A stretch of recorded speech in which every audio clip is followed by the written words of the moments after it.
Oi, Clarissa. Oi, Maíra, tudo bem? Tudo ótimo. Conta aqui para os nossos ouvintes quem é que a gente está recebendo hoje na tenda materna. Então, Maíra, hoje a gente está recebendo uma mulher que é uma grande inspiração para mim, se tornou uma amiga querida por muito tempo. A gente caminhou lado a lado nas nossas buscas, que é a Juliana Bergagnoli. Ela é uma mulher que tem 55 anos, hoje está vivendo, né, essa fase da maturidade, é mãe da Puranjala de 20 anos. É uma grande buscadora, né? Tem 35 anos que ela faz diversas formações, viagens, investigações de caminhos espirituais e é uma apaixonada por acompanhar pessoas no seu autoconhecimento e desenvolvimento humano. Eu sou muito agradecida pela presença dela na minha vida, né? Em vários momentos já recorri ao trabalho dela, aos conselhos dela, a uma troca com ela, né? Que realmente sempre amplia muito a minha percepção. E além disso, né, trazer um pouquinho aqui das formações dela, ela é fisioterapeuta, se formou na UFMG, mas nesses 35 anos de busca, como eu falei, ela fez diversas formações em outros processos, né, de terapia. Então, ela é terapeuta Gestalt, terapeuta somática, ela tem uma formação também em terapia breve sistêmica, terapeuta Ayurveda e é co-criadora do Satori Dance, que é uma prática de meditação ativa através da dança que eu também facilito algumas vezes e que eu tenho um carinho muito especial por tudo que essa prática já despertou em mim, na minha vida. Então, seja muito bem-vinda, Juliana, aqui à nossa tenda. Quero que você se sinta muito à vontade para compartilhar com as nossas ouvintes. Hoje o tema que a gente vai falar é sobre as nossas emoções, como a gente, né, encontra aí recursos para a gente desenvolver a nossa inteligência emocional. E seja bem-vinda, conta pra gente um pouquinho mais sobre você para que as pessoas te conheçam. Gente, que delícia estar aqui com vocês. E depois dessa apresentação, meu coração ficou quentinho aqui, Clarissa. Obrigada pelo carinho sempre. Sempre os encontros com você são grandes oportunidades de uma troca verdadeira e profunda. E da Maíra também, que a gente já teve aí encontros em outros processos terapêuticos. Obrigada, gente, pelo convite, pela confiança. A tenda materna é um lugar tão bonito, né, de encontros tão bonitos com tantos terapeutas e que tem apoiado a tantas famílias, né, com a informação que vocês compartilham aqui. Eu sou uma grande buscadora, né, buscadora primeiro de mim mesma, me interesso muito pela existência humana, né, por essa relação do ser humano com a vida e com o universo. Comecei desde muito nova, minha primeira formação com a biodança foi aos 18 anos, eu estava começando a faculdade, já comecei a minha primeira formação quando o Rolando Toro, que é o criador, ainda era vivo, fiz alguns processos com ela. E aos 21 eu conheci o Condor Blanco, né, onde também ali o Condor me abriu portas para muitos terapeutas e muitos caminhos espirituais, o budismo, o sufismo, o xamanismo, né? Viajei muito e dentro do Condor eu criei a primeira escola para mulheres dentro da organização, onde eu passei 28 anos aí trabalhando com as mulheres e com o feminino. Mas na minha jornada fui fazendo muitas formações e me interessei demais com esse trabalho com o corpo, que é o soma, né? Com as emoções e com as relações humanas, né? Aí eu fui fazer a formação em Gestalt terapia, que é uma formação longa, na escola do Cláudio Naranjo, que é a Gestalt Viva. Fiz a formação aí em terapia breve sistêmica e hoje eu me dedico aqui tanto na terapia individual como também em processos de grupo. Hoje eu vivendo aí a minha maturidade, né, vivendo um novo ciclo da minha vida e aprendendo em cada ciclo, né, e podendo acompanhar pessoas nos seus processos de vida. E eu acho isso extremamente bonito e interessante, a gente ser testemunha dos processos de transformação e crescimento de outras pessoas. Nossa, te escutando, o quanto que hoje, né, você falou isso, eu acho bonito demais também ser testemunha, e mais que isso, assim, eu sou tão agradecida, eu me sinto tão privilegiada por poder acompanhar os processos de outras pessoas de uma forma tão íntima, né, ver elas ali se vulnerabilizando, se despindo, comprometida, né, consigo mesma e tentando fazer um movimento diferente, romper com os padrões limitantes. É tão bonito ser testemunha disso. Eu falo assim, tem sessões que eu faço, eu falei, eu que tinha que pagar para essa pessoa, meu Deus, porque eu tô aprendendo tanto e é sobre isso, né? Assim, toda etapa da vida a gente tá aberta para esse crescimento, para essa aprendizagem constante. Que bonito te ouvir falando isso. É Obrigada. um privilégio, né, Clarissa, porque a nossa profissão não está separado minha vida pessoal e Uhum. profissional. Isso aqui, meu consultório, é minha vida, né? Eu estou aqui em constante processo de transformação e crescimento. E esse é a diferença da Gestalt terapia, onde nós, como terapeutas, a gente não se coloca num lugar superior ou num lugar diferente. Todos nós andamos pela vida machucados. Todos nós temos feridas.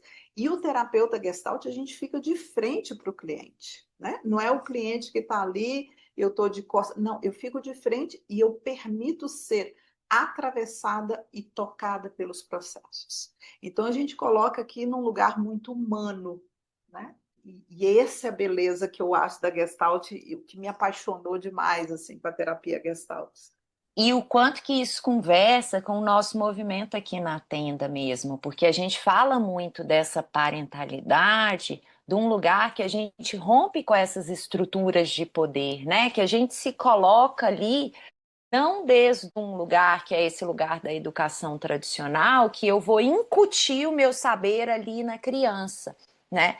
O que a gente traz aqui é esse lugar da gente estar lá lado a lado e exercer essa parentalidade como um jardineiro mesmo. Eu estou curioso para que essa semente, para que esse ser se revele diante de mim, e eu estou aqui curioso, disponível para acompanhá-lo.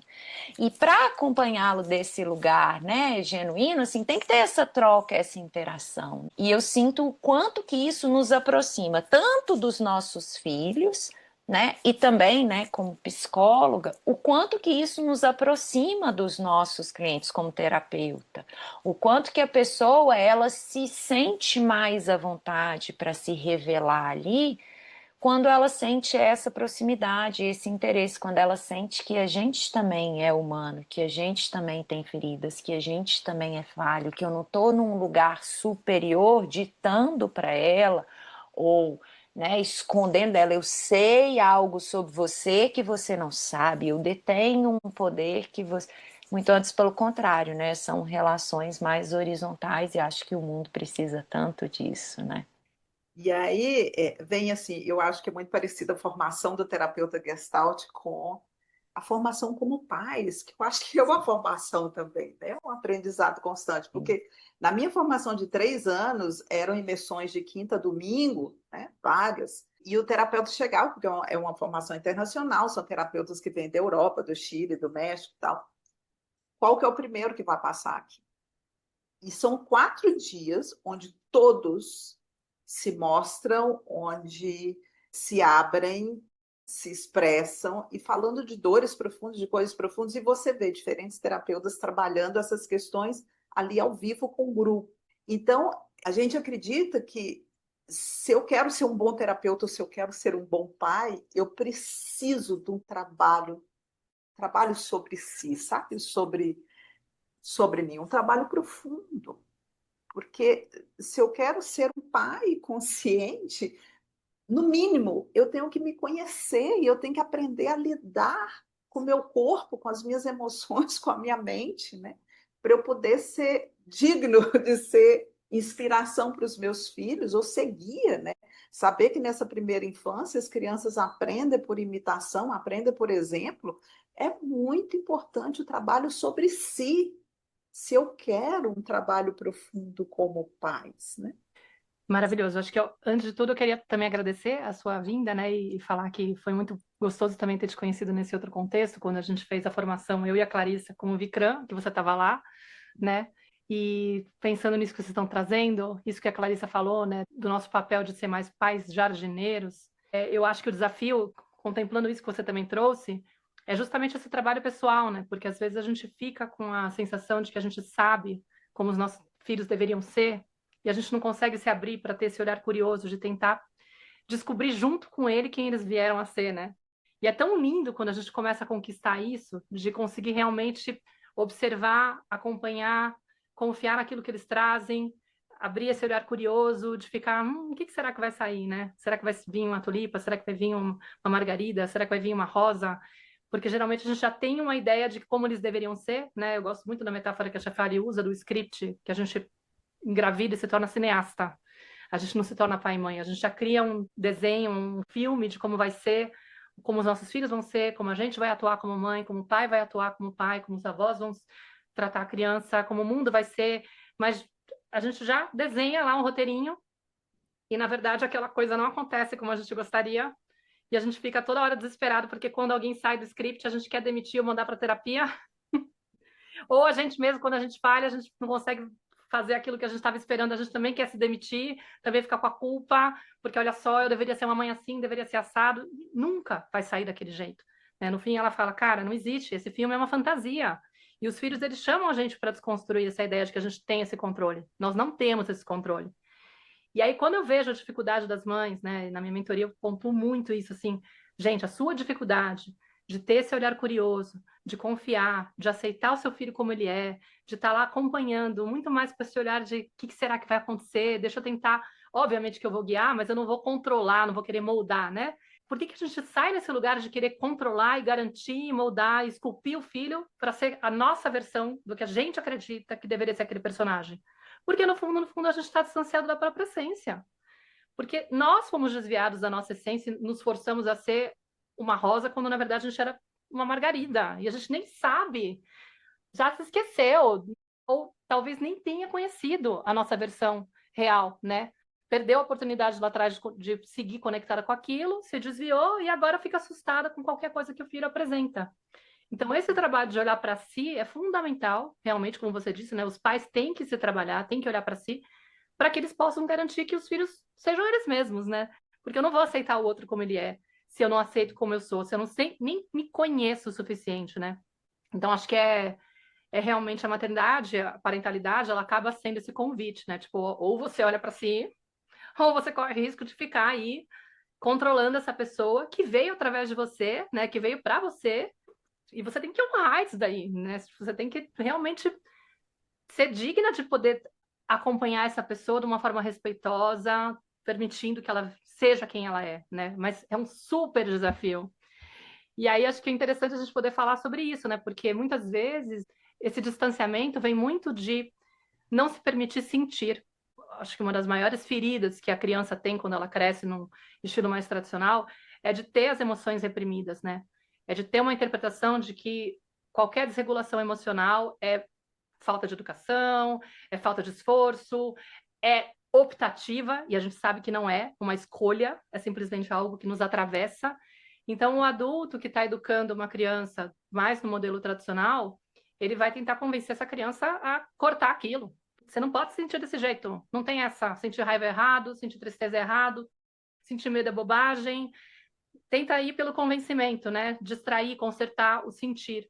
E a gente vai se distanciando, vai se desconhecendo, vai muitas vezes congelando. Então, eu queria que você falasse um pouquinho sobre a importância da gente trabalhar as emoções, agora que nós somos adultos e nos percebemos tão imaturos nessa questão, né? Para poder resgatar isso, para poder tanto resgatar para si mesmo, mas também para melhorar a relação com os filhos, né? Nossa, maravilhoso a tua colocação aí, Maíra. E é isso mesmo, a gente vai aprendendo nessa sociedade extremamente repressora das emoções, onde existem muitos adultos que não sabem lidar com suas próprias emoções, então não vão saber guiar os filhos, né? Então, quando os filhos começam a sentir e expressar, porque emoção é algo orgânico do nosso corpo, falar de emoção é falar da nossa humanidade, né?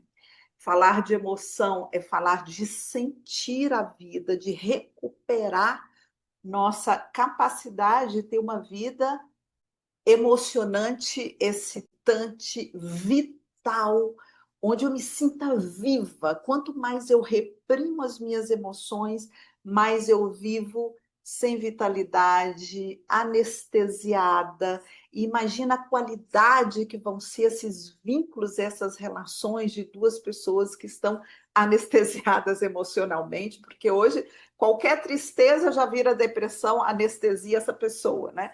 Qualquer raiva, tem medicamento para tudo, né? Todo mundo se anestesiando de diferentes formas, ou em medicamentos, ou em telas, ou anestesiando com bebida, com droga, né? De diferentes formas hoje de anestesiar as emoções e não estar realmente em contato com o que está sentindo e poder expressar de uma forma saudável. Porque se eu não aprendo a lidar com as minhas emoções, se eu não aprendo a expressar de uma forma saudável as emoções, eu começo a criar diferentes tensões no meu corpo, viver de forma enrijecida, eu vivo de forma encouraçada, e aí a qualidade dos meus vínculos vão ser péssima. Quem quer se relacionar com pessoas frias, rígidas, encouraçadas emocionalmente, né? É muito diferente de eu ter relação com pessoa que está aberta emocionalmente, que é real, que é humana, que é verdadeira, que chora quando está triste, né? Que coloca os limites quando se sente invadida ou vem a raiva e sabe expressar essa raiva de uma forma mais saudável, né? Tem aquela frase que não existe pessoas más, existem pessoas machucadas que machucam outros. E eu sinto que isso vai muito para os pais. Pais que não se curam, que não tratam as suas feridas, que andam muito machucados pela vida e vivem maltratando seus filhos e machucando seus filhos, né? Porque acaba que a gente expressa, termina expressando as nossas emoções nas relações de, né, mais próximas, mais íntimas. E a gente tem aí um índice, por exemplo, de violência doméstica enorme no Brasil, né? De feminicídio, porque homens que não estão sabendo lidar com as suas emoções, com a sua raiva, e termina expressando no ambiente mais íntimo, né? Nas relações mais íntimas. Então a gente passou aí pelo dia, né, contra a violência contra a mulher, e os números são alarmantes, né? De abuso, de violência, porque por trás da raiva, gente, por trás da agressão, sempre tem uma dor emocional profunda que não foi acolhida nem expressada, né? Homens e mulheres muito violentas são pessoas que estão muito machucadas internamente. Então é isso, trabalhar as emoções, aprender a gerenciar suas próprias emoções, aprender a expressar de uma forma saudável, não é vomitar, você não vai expressar nem em qualquer lugar e nem com qualquer pessoa, você tem que aprender a ser responsável da forma que você vai expressar essas emoções, né? Tem muitos objetos inanimados que a gente pode usar, ou ambientes seguros que eu posso usar, mas é muito importante eu ter vínculos e lugares seguros onde eu possa expressar. Como diz Freud, as emoções não expressadas não desaparecem. Elas são enterradas vivas dentro de nós. E elas vão sair, porque a gente acha que a repressão emocional é um recurso ideal, né, para eu me regular emocionalmente. E não é. A repressão emocional não é o recurso seguro. Porque você não expressar não quer dizer que você ficou regulado. Você simplesmente reprimiu. Essa emoção ficou aí escondida, é enterrada viva dentro de você. E ela vai sair mais tarde potencializada e de forma totalmente desastrosa, onde você vai ferir muita gente, onde você vai machucar muita gente por não ter sabido naquele momento expressar de uma forma segura. Sim, e às vezes, né? Às vezes nem vai só sair, às vezes o impacto e o dano dessa emoção é na gente mesmo, né? Vem uma doença, vem algum outro sintoma devido a esse processo de repressão emocional. E é interessante a gente falar aqui também, né, Juliana, que esse movimento, esses mecanismos de sobrevivência, de reprimir as nossas emoções, de negar, eles não foram movimentos conscientes e que a gente escolheu. O movimento natural das emoções é o sentir e expressar.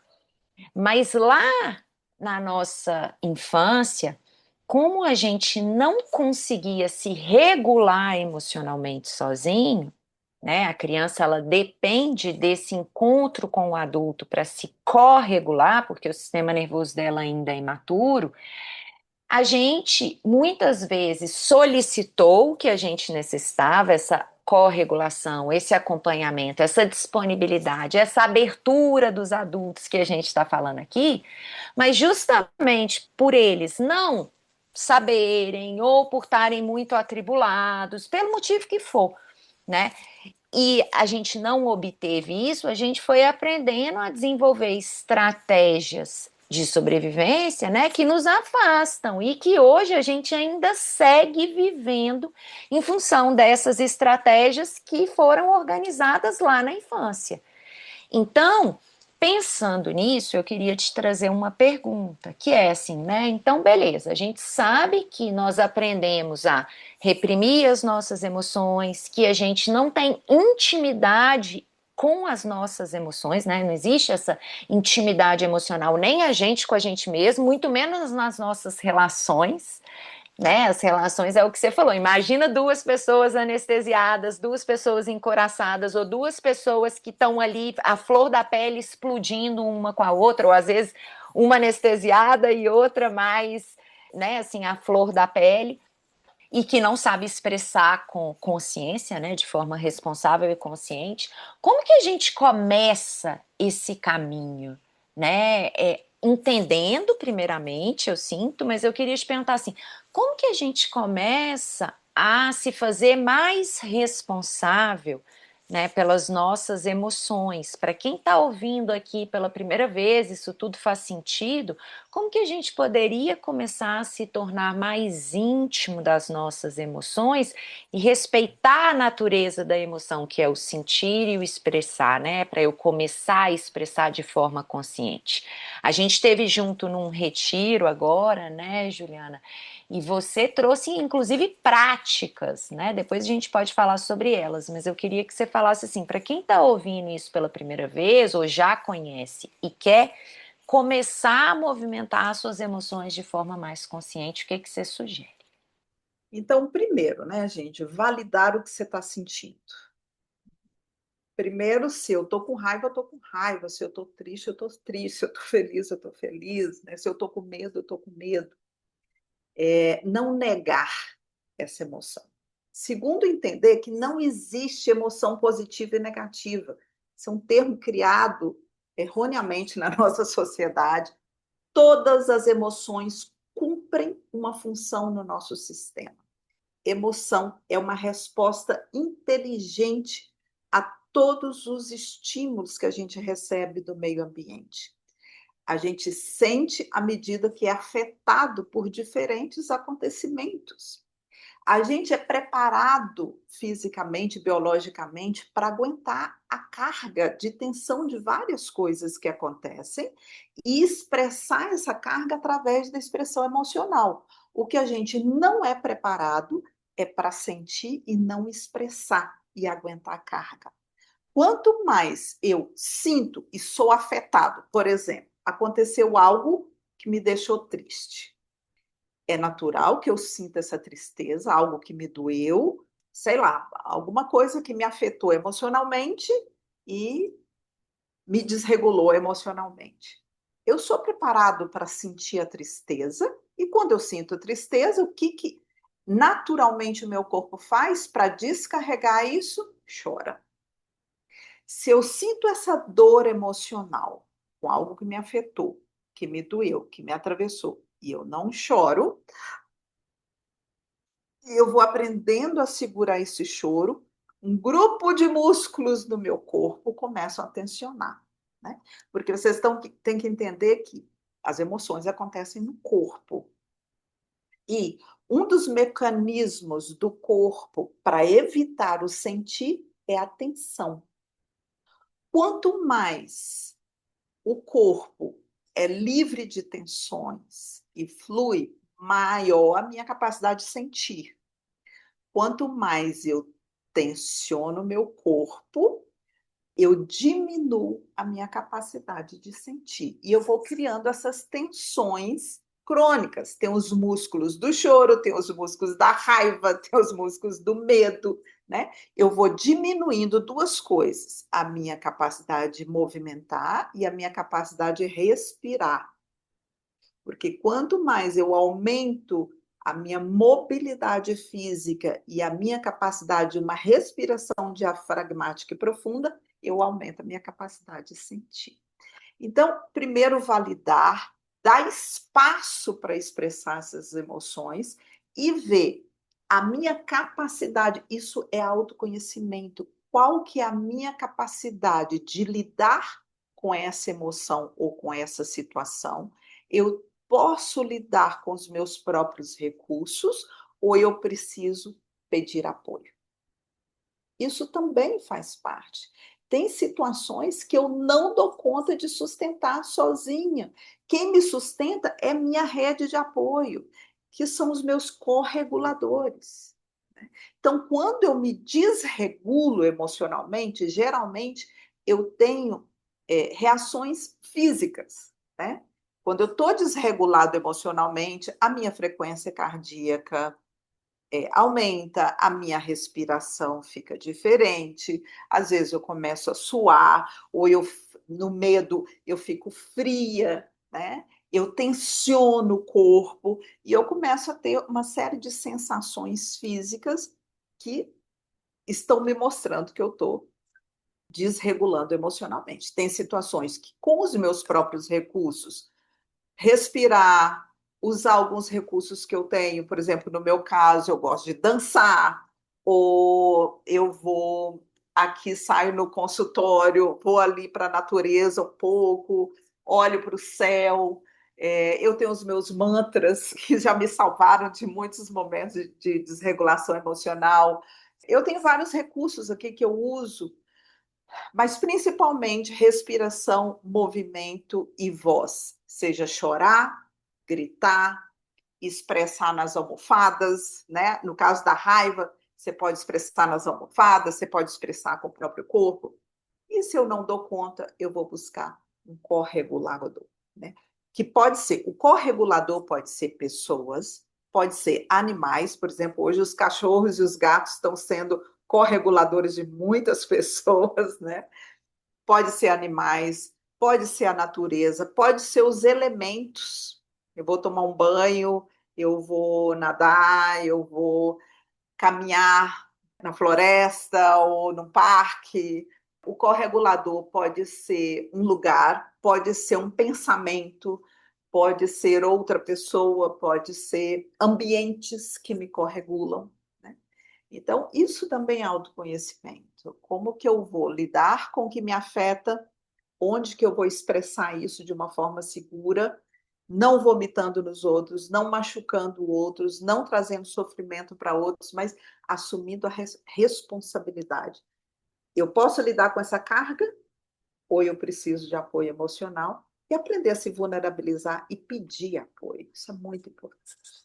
É Nossa, interessante, né? Porque assim, a gente aprendeu, né, que não era seguro pelos nossos condicionamentos pedir esse apoio, né? E a gente muitas vezes diante dessa tensão, por depender desses adultos e muitas vezes eles não poderem atender ou não virem, a gente aprendeu, né? Então eu tenho que lidar com isso sozinho, eu tenho que reter aqui, eu sobrecarrego o meu sistema, como você falou, mas a gente sustenta ainda esse mecanismo e esse movimento. E muitas vezes é difícil a gente fazer esse passo de pedir ajuda, de ir em busca das pessoas, principalmente, né, para esse movimento de corregulação. Né? Às vezes a gente até evita. Hoje eu estava conversando com uma cliente e ela falando né? O quanto que ela aprendeu a evitar isso e que hoje ela percebe, assim, que a filha dela nomeou para ela, assim, o quanto que, mãe, às vezes o papai vai te dar um abraço e você afasta ele e você é brava com ele e tal. E eu fui falando para ela, falei assim, nossa, o quanto que é difícil receber, né? Você tá sempre cuidando dos outros. E ela fala assim, Clarissa, e é porque assim, eu tenho que ir ali tirar a roupa da máquina. Eu falo, não, é porque eu tô indo tirar a roupa da máquina. Eu falei, a máquina não tá pegando fogo. Você pode receber o abraço, né? E ficar ali, e o quanto que muitas vezes, pelo condicionamento da nossa infância, o que surge num primeiro momento, diante desse encontro, ou dessa necessidade de pedir para o outro, o meu corpo, ele quase que me comunica que é uma ameaça, que não é seguro. Eu recebo aquele abraço e ao invés daquilo me relaxar num primeiro momento, a sensação é que eu estou em perigo, que eu preciso de sair dali e me livrar. E eu sinto que persistir, entender o que nos traz essa regulação e essa corregulação, como você falou, né? Que o movimento, o som, a respiração, o toque, o olho no olho, isso tudo, o encontro com o outro, isso me traz regulação, mesmo que num primeiro momento o meu corpo me diga que é uma ameaça, que eu entre num estado de alerta num primeiro momento. É como se aos poucos a gente fosse dizendo para o nosso corpo: é seguro, eu estou aqui com você, esse abraço é seguro, né? A gente pode começar às vezes com um alto abraço e aos poucos ir dando espaço de pedir para o outro, porque para muita gente é difícil fazer esse movimento. Só que quando a gente entende que a nossa natureza ela é interdependente e que a gente necessita desse encontro com o outro muitas vezes, né, para se corregular, aos poucos a gente vai dando pequenos passinhos, né, nessa direção. E eu vejo aqui no consultório, muitas vezes, Clarissa, as pessoas chegam aqui e às vezes a primeira relação segura, porque isso é uma coisa, né? Quando que é que eu estou desregulado? Quando eu me sinto em perigo, quando eu me sinto ameaçado, quando eu me sinto inseguro. O meu corpo desregula quando eu me sinto ameaçado, quando eu me sinto inseguro. E o meu corpo sente regulado quando a respiração está calma, o coração está batendo tranquilamente, eu me sinto integrada, né? Quando eu me sinto numa relação de segurança e de confiança, quando não existe ameaça.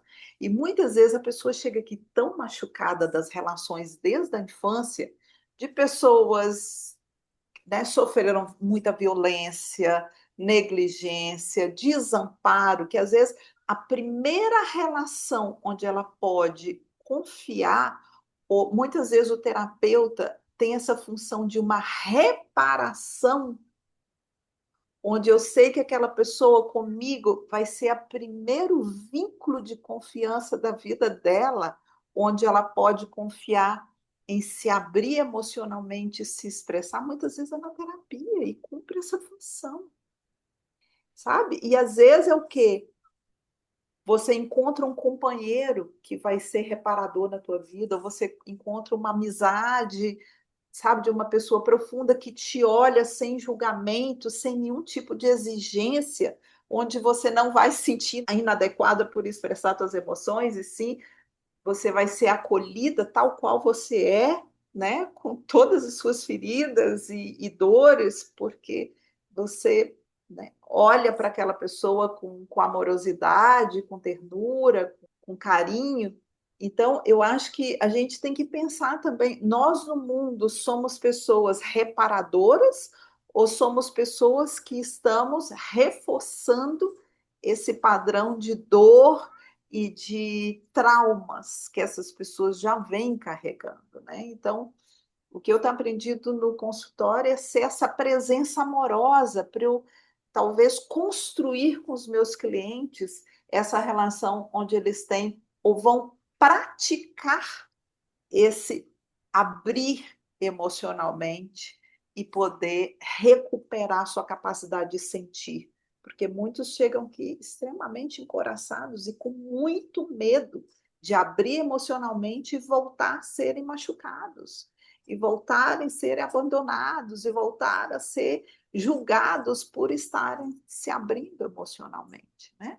E os pais têm que ter muito esse cuidado com os filhos, quando eles se abrem, quando eles se expressam, não já construir esse padrão, né, de medo de me expressar e me sentir inadequado nessa família, ou ser reprimido, ou ser castigado por expressar emocionalmente. E aí eu vou criando os meus brincos na vida com essa mesma base, né? Porque infância é um chão que a gente vai ter que, né, caminhar para o resto da vida, e é lá que está a origem de muita coisa. Então, você tinha falado aí da mãe que às vezes está fazendo mil coisas, né? Nós estamos numa sociedade de produtividade, de performance, e agora de inteligência artificial, do excesso, né, de telas, do mundo virtual, em que falar do sentir, falar do mundo da delicadeza, falar do mundo da gentileza, falar do mundo das emoções é um caminho evolucionário a tudo isso, porque é poder parar.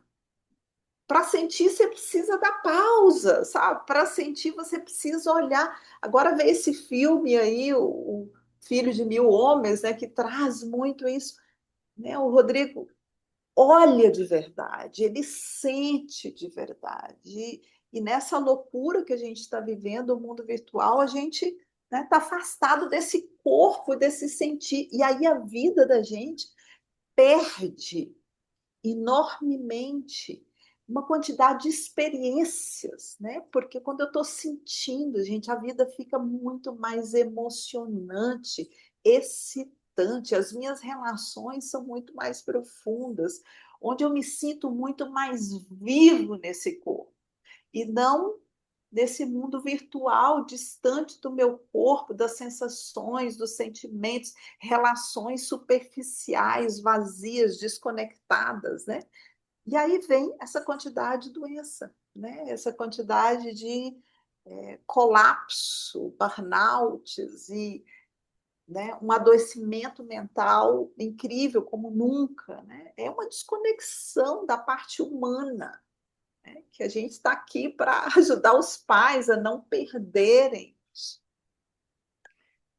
Acho que é importante a gente ajudar também a identificar, né, os padrões que a gente traz para se distrair desse sentir, porque a gente tem um medo tão grande, e acho que fala muito dessa história que a gente está falando na infância, como eles ensinaram que era perigoso sentir, no final eles traduziram dessa forma, né? Quando você sente, você toma uma bronca, você toma um castigo, recebe um rótulo, é criticado, é julgado, às vezes te ignoram, às vezes te isolam, mas enfim, tinha alguma consequência negativa, o sentir, o expressar essas emoções que não são negativas, que são desconfortos emocionais, muitas vezes. Eu prefiro usar esse termo, desconforto emocional.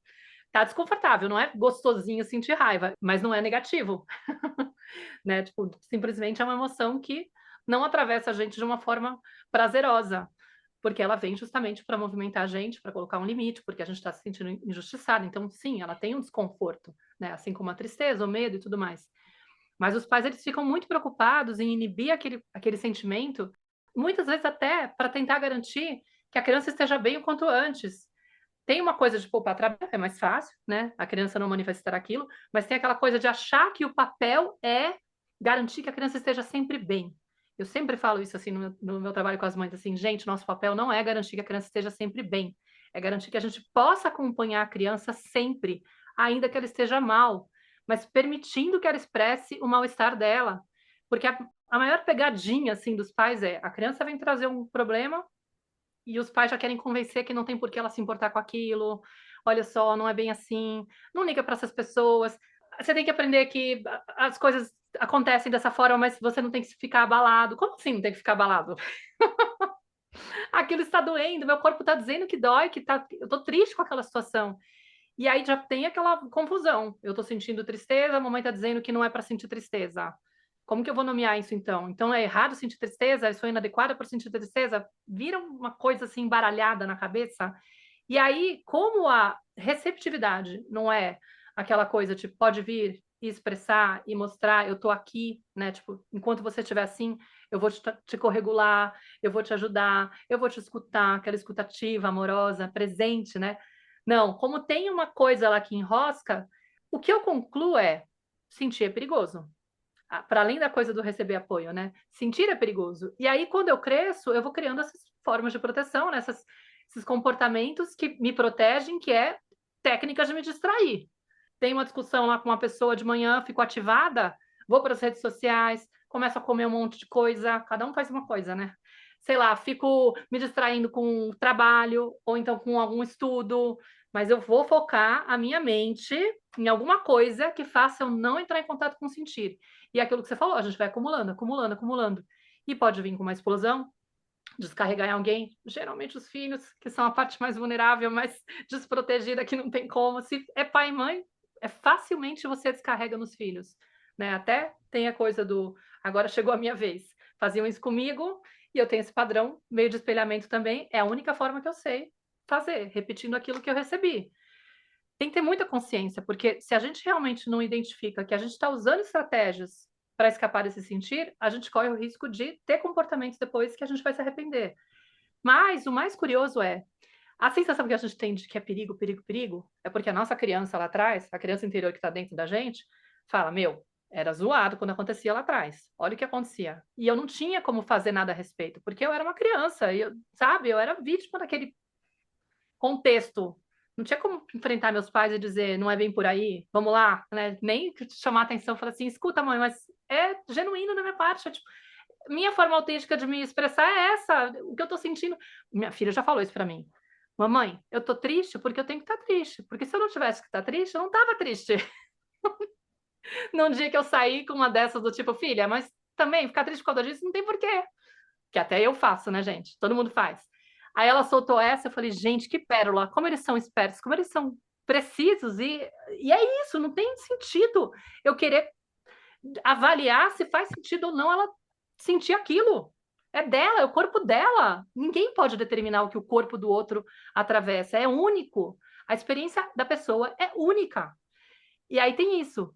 Então, quando a gente se dá conta que tem a ver muito mais com o medo da nossa criança, esse contato com o sentir, e a gente se atreve a sentir, a gente descobre que não é o fim do mundo. E é a coisa mais maluca do mundo. Falei, sério que era isso? É, tipo, era só isso? Porque a gente descobre que a emoção efetivamente é uma onda. Ela atinge um pico e depois ela baixa. Não é aquela coisa que parece que é uma fogueira, que você vai se queimar, que você nunca mais vai sair, porque dá a sensação que é isso. Os pais passam essa impressão, não entra nesse buraco, você não vai ter como sair.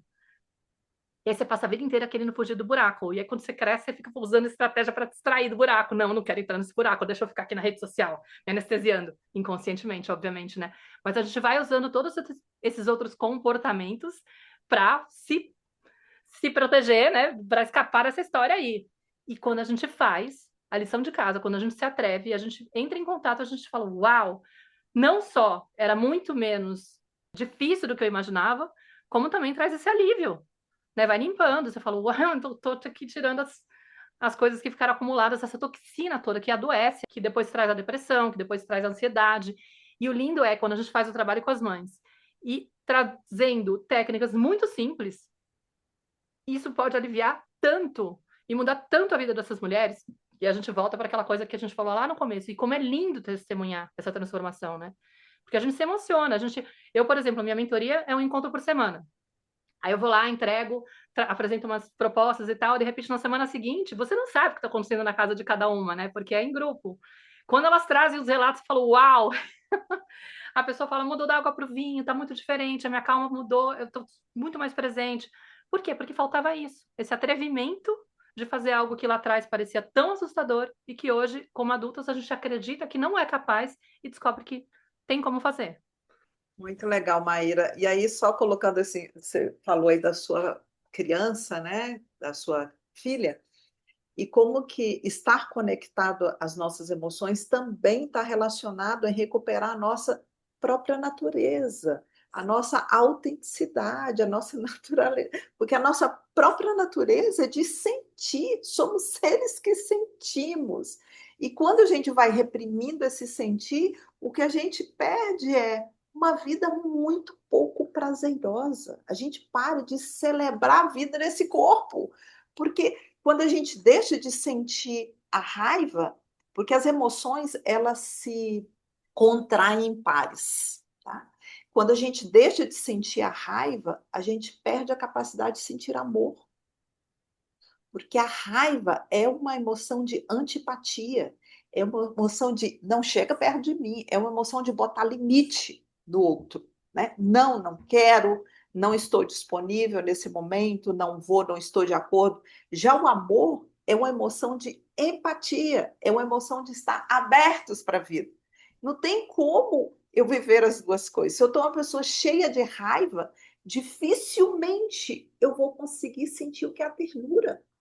Se eu sou um pai que eu estou raivoso, que eu guardo muitas insatisfações, ressentimentos, eu vivo uma pilha com a minha vida, como é que eu vou ser capaz de sentir ternura, amor, carinho pelos meus filhos? É impossível. Eu preciso descarregar essa raiva para sentir amor. A outra emoção importante é a tristeza ou dor emocional contrai com o prazer.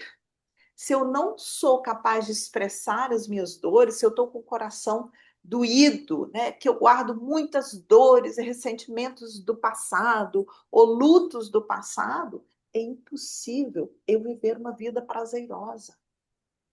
Uma pessoa doída, triste, não vai conseguir sentir prazer na vida. Até o tesão diminui, até a libido diminui quando eu estou com muita tristeza e dor emocional, né? E o outro é o medo e a confiança.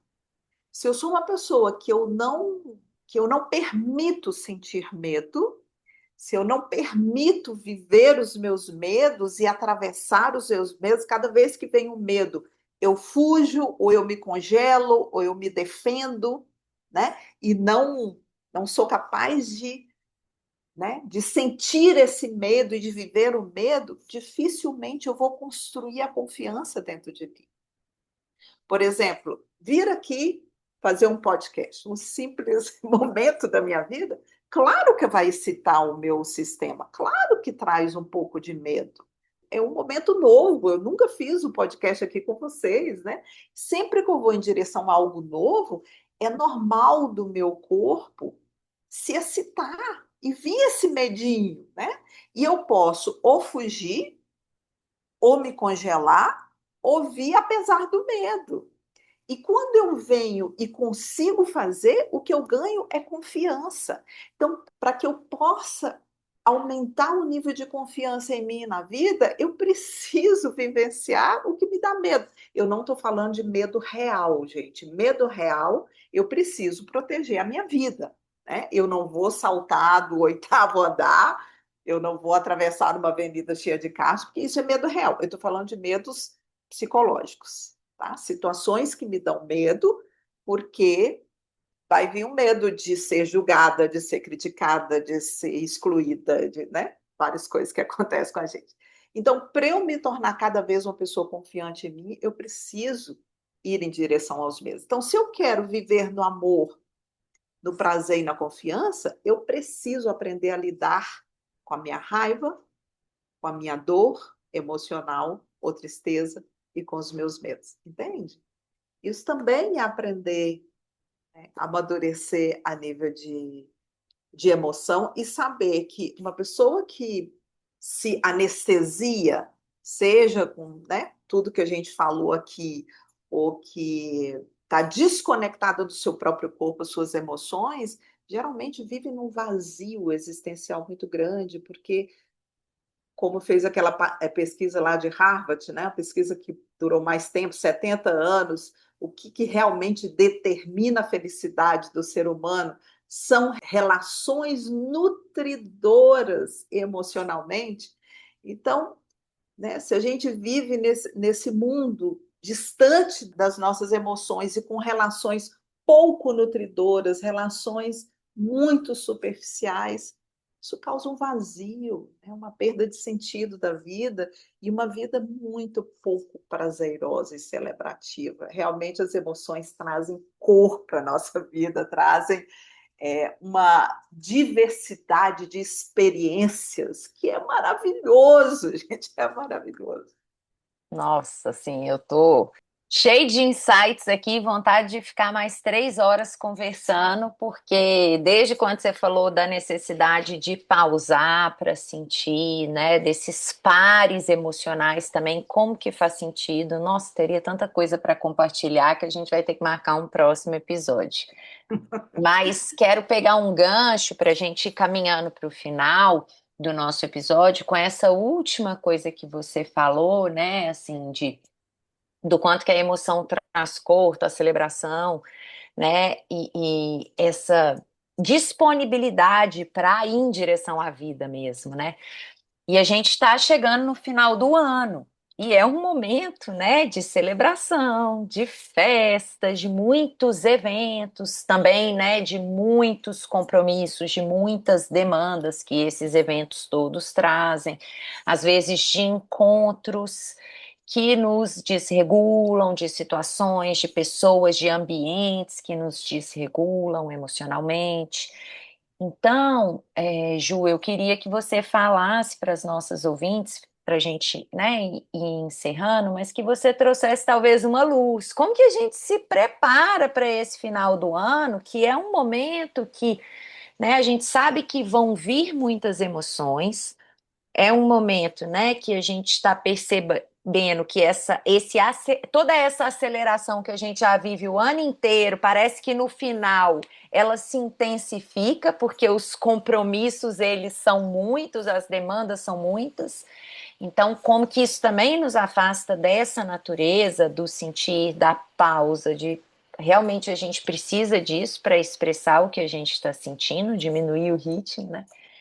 Então, como que a gente se prepara para esses ambientes, né, de fim de ano, para essas festas, para essa mudança de ciclo, né, que de fato pouco muda, virou um mês, continua a mesma coisa, né, mas ok, tem, né, um ciclo aí, tem muitas festas, tem férias escolares das crianças, né, enfim, então como quais são as dicas aí, talvez se é que existam dicas, né, para a gente preparar para esse momento aí que nós estamos chegando.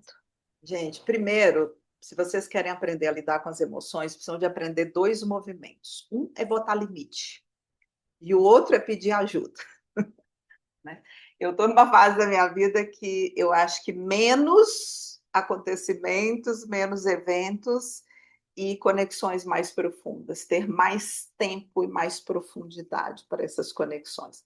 Talvez você não vai em todos os eventos que você vai ser convidada, né? Mas os que você escolher e vá aberta, vá disponível, vai com alegria no coração, né? De rever. É tão bom esse final do ano. Às vezes a gente vai rever gente que a gente não vê o ano inteiro, né? Pessoas da família ou amigos, vários encontros e poder desfrutar da presença, deixar o celular desligado e estar ali realmente presente, compartilhando a vida, compartilhando as experiências que a gente teve durante o ano, as boas e as não tão boas, né? Foi um ano intenso para muita gente.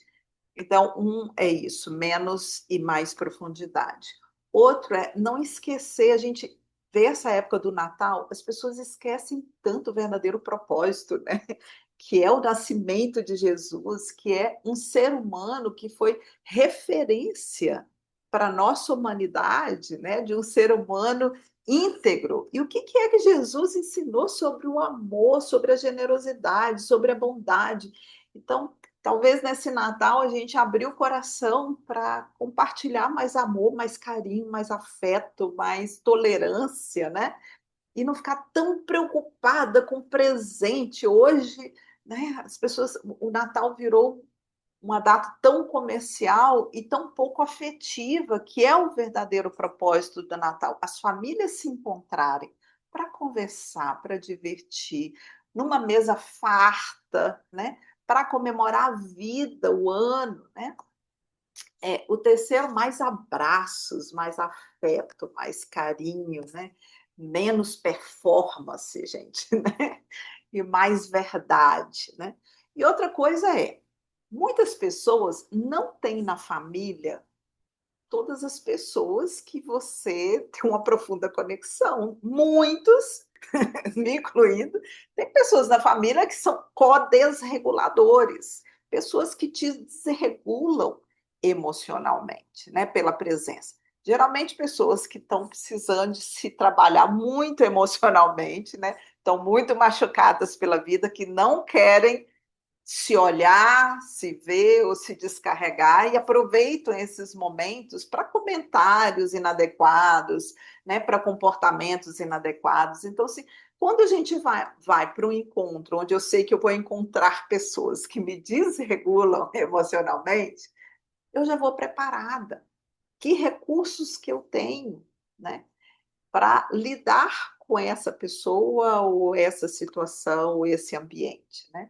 Ou às vezes simplesmente quando você sente que a tua carga já está ao máximo, que você vai começar ali a se desregular e pode ter um comportamento também parecido, vai para o banheiro, vai para o jardim da casa.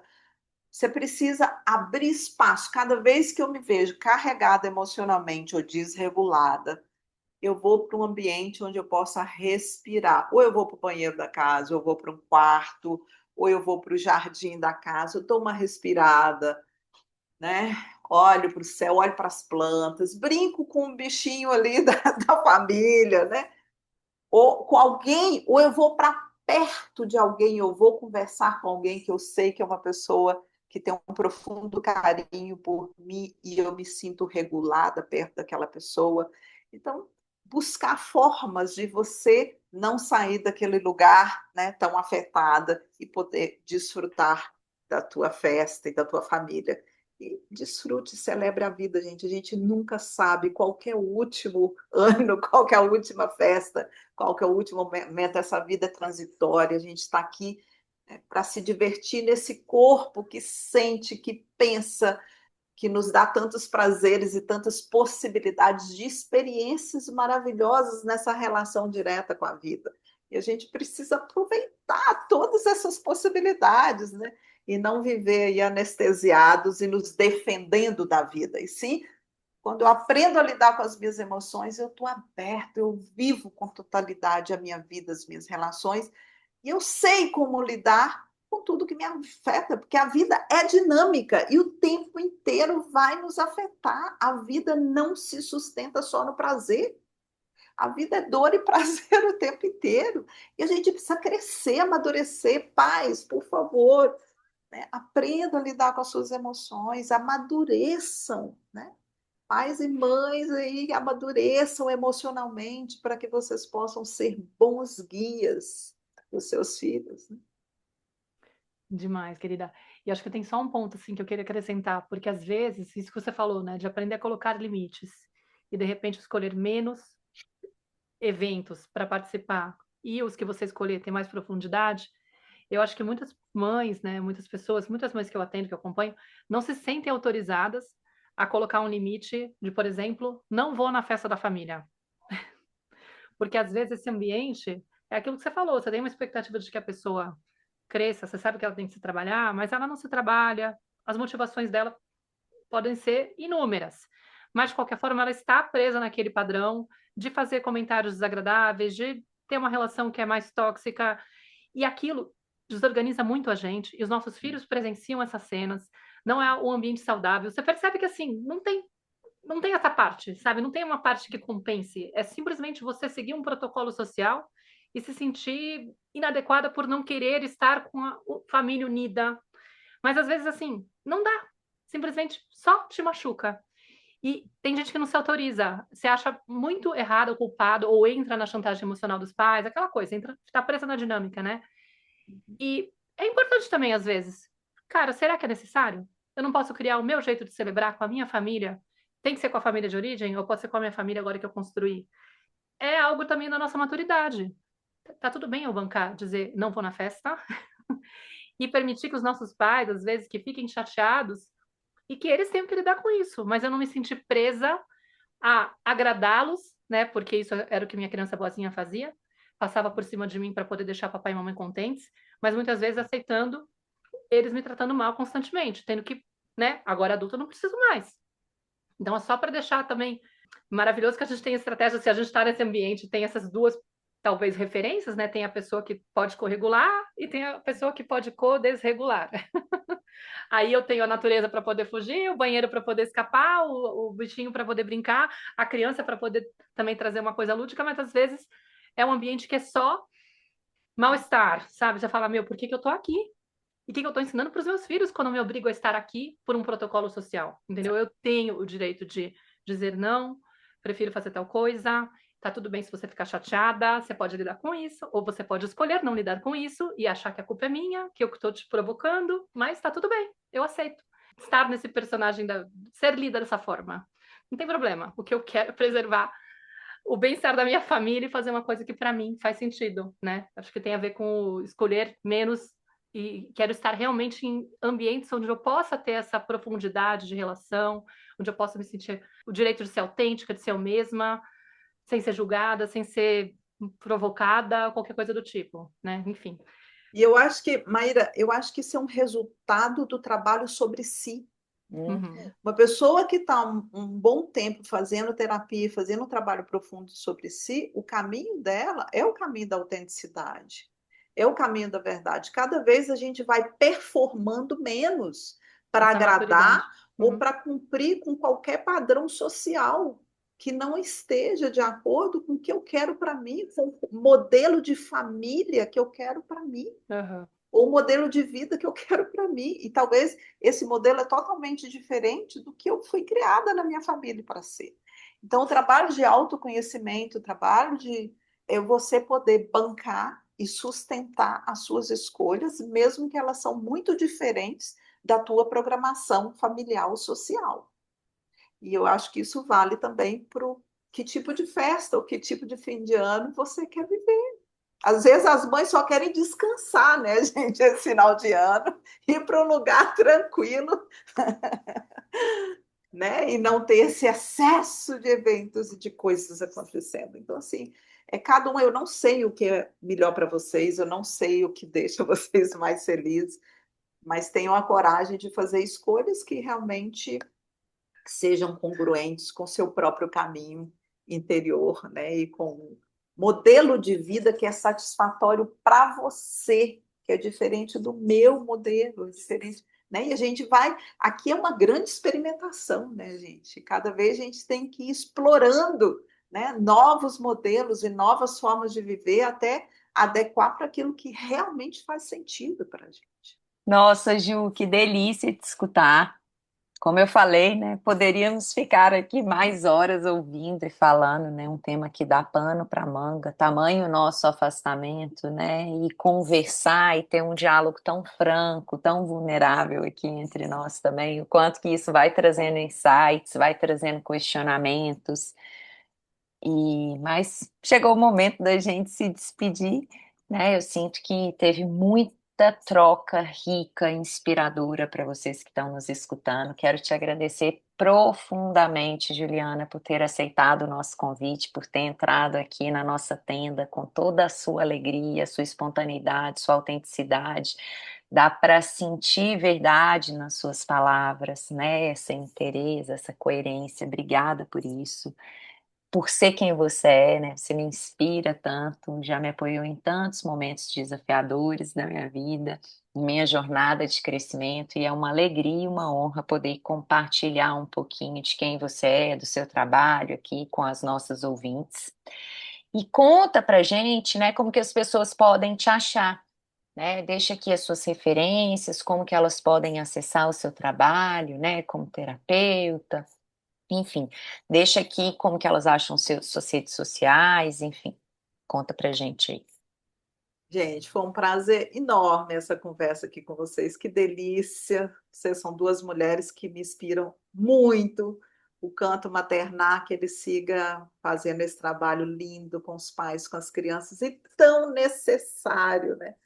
A gente sabendo que a primeira infância marca toda a nossa vida, né? E aqui no consultório, o tão importante que é essa presença desses pais na nossa vida. E, bom, nas redes sociais eu sou mahari.juliana. Vocês podem me encontrar aí no Instagram. Eu trabalho como terapeuta, também produzo alguns eventos com alguns terapeutas, né? O Vikram é um dos terapeutas que eu trago. O próximo ano, em 2026, vamos ter a terapia primal de novo aqui no Brasil. Se vocês precisarem, estou aqui disponível. Podem entrar em contato. Lá no meu Instagram tem um link para o meu WhatsApp. Vocês podem me contactar pelo WhatsApp. E é isso, um prazer. Aproveitem esse corpo que sente.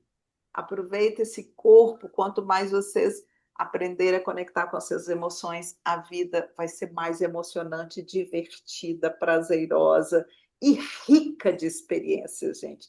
Em cada relação que vocês têm, na família de vocês. Mas é um trabalho de descondicionamento, né? De todas essas repressões que a gente aprendeu para a gente estar mais abertos a sentir a gente mesmo, a vida e as pessoas que a gente ama. Obrigada, Ju, maravilhosa essa fala. A gente queria muito que esse episódio de dezembro, né, do último episódio do ano, viesse com uma mensagem assim inspiradora para as pessoas. E acho que a gente escolheu a pessoa certa para isso. E então ficou muito lindo. Sou muito grata pela tua presença. Foi muito gostoso conhecer mais você, né? Porque acho que eu tive menos interação que a Clarissa. E queria também lembrar aos ouvintes que quando a gente falou que a Ju era co-criadora do Satori Dance, a outra pessoa que está com ela é a Shirayan, que foi entrevistada por nós em janeiro desse ano. Só fechamos assim, início e final, agora que eu reparei.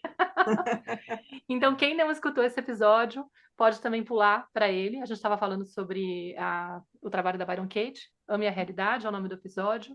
E acho que vale a pena também, se você curtiu esse episódio, escutar outro também. Tá? E é isso, agradeço imensamente. Obrigada a todos os ouvintes que estão aqui. Um beijo, pessoal, e até o nosso próximo episódio. Tchau. Tchau.